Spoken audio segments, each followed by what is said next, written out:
Namaskar, Jai Shri Krishna. Deciphering text 14, text 15 and text 16 of chapter 3 Karma Yoga, the discharge of one's prescribed duty in Krishna's consciousness of Srimad Bhagavad Gita. Text 14 Annat bhavanti bhutani parjanyad nana sambhavah yajnad bhavati parjanyo yajnah karma samudbhavah.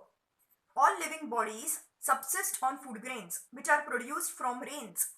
Rains are produced by performance of yajna sacrifice, and yajna is born of prescribed duties. Srila Baladev Vidyabhushan, a great commentator on the Bhagavad Gita, writes as follows: Ye indradi angata yavasthi tam yajnam sarveshwaram vishnum abhyarcha tachesam अश्नन्ति तेन तद देह यात्रां संपदायन्ति ते सन्तः सर्वेश्वरस्य यज्ञपुरुषस्य भक्ताः सर्वकिल्बिषैर् अनादिकाल विवृद्धैर् आत्मनुभव प्रतिबन्धकैर् निखिलैः पापैर् विमुच्यन्ते. The Supreme Lord, who is known as the Yajna Purush or the personal beneficiary of all sacrifices, is the master of all the demigods who serve him as the different limbs of the body serve the whole.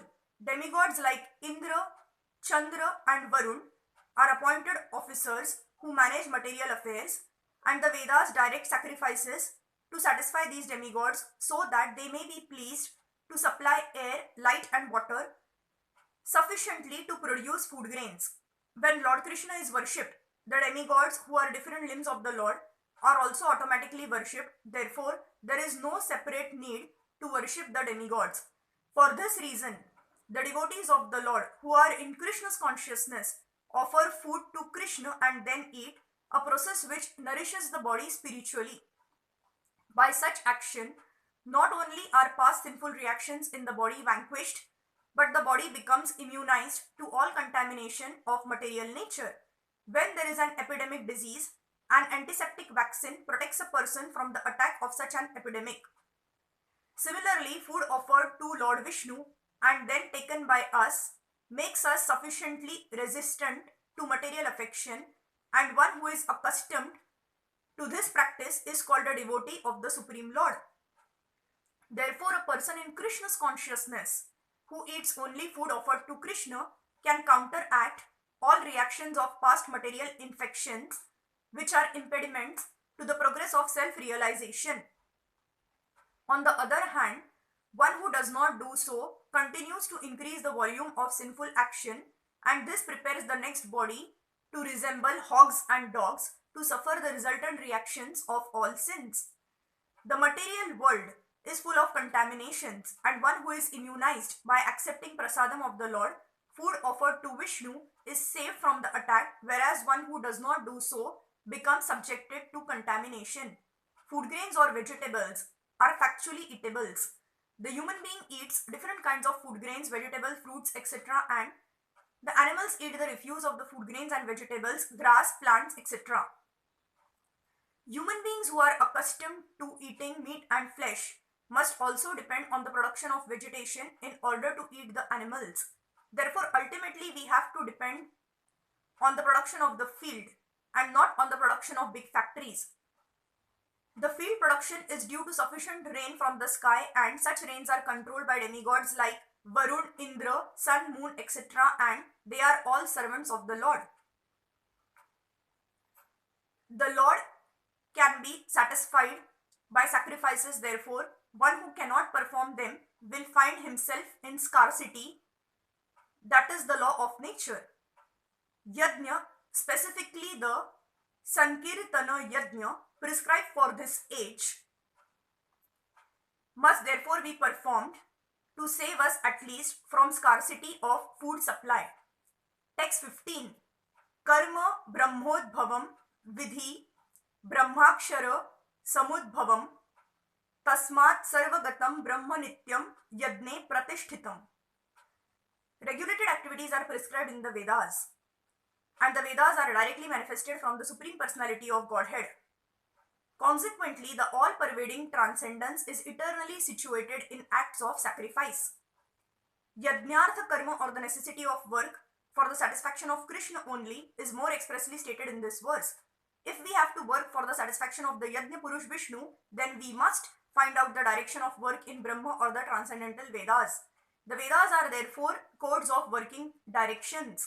Anything performed without the direction of the Vedas is called vikarma or unauthorized or sinful work. Therefore, one should always take direction from the Vedas to be safe from the reaction of work.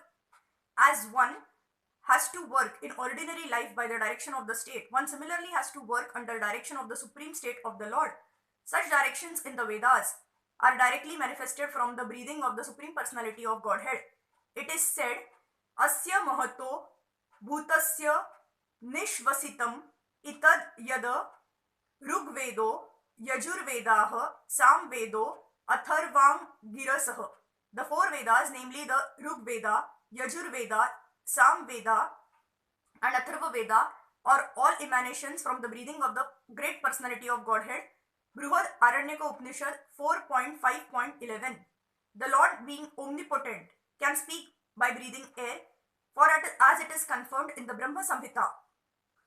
The Lord has the omnipotence to perform through each of his senses the actions of all other senses. In other words, the Lord can speak by breathing air and he can impregnate through his eyes. In fact, it is said that he glanced over material nature and thus fathered all living entities. After creating or impregnating the conditioned souls into the womb of material nature, he gave his directions in the Vedic wisdom as to how such conditioned souls can return home back to Godhead. We should always remember that the conditioned souls in material nature are all eager for material enjoyment, but the Vedic directions are so made that one can satisfy one's perverted desires, then return to Godhead, thus finished his so-called enjoyment. It is a chance for the conditioned souls to attain liberation. Therefore, the conditioned souls must try to follow the process of yajna by becoming Krishna's conscious.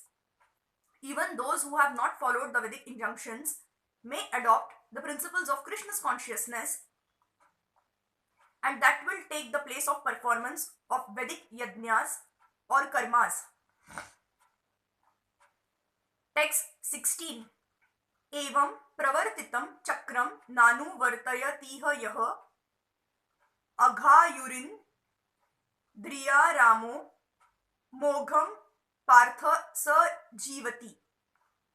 My dear Arjun, one who does not follow in human life the cycle of sacrifice thus established by the Vedas certainly leads a life full of sin. Living only for the satisfaction of the senses, such a person lives in vain. The Mammonist philosophy of work very hard and enjoy sense gratification is condemned herein by the Lord. Therefore, for those who want to enjoy this material world, the above mentioned cycle of performing yajnas is absolutely necessary.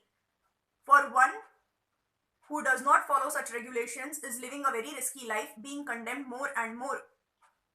By nature's law, this human form of life is specifically meant for self-realization in either of the three ways, namely Karma Yoga, Jnana Yoga or Bhakti Yoga. There is no necessity of rigidly following the performances of the prescribed yajnas for the transcendentalists who are above vice and virtue, but those who are engaged in sense gratification require purification by the above mentioned cycle of yajna performances. There are different kinds of activities. Those who are not Krishna's conscious are certainly engaged in sensory consciousness. Therefore, they need to execute pious work. The yajna system is planned in such a way that sensory conscious persons may satisfy their desires without becoming entangled in the reactions of sense gratificatory work. The prosperity of the world depends not on our own efforts but on the background arrangement of the Supreme Lord directly carried out by the demigods.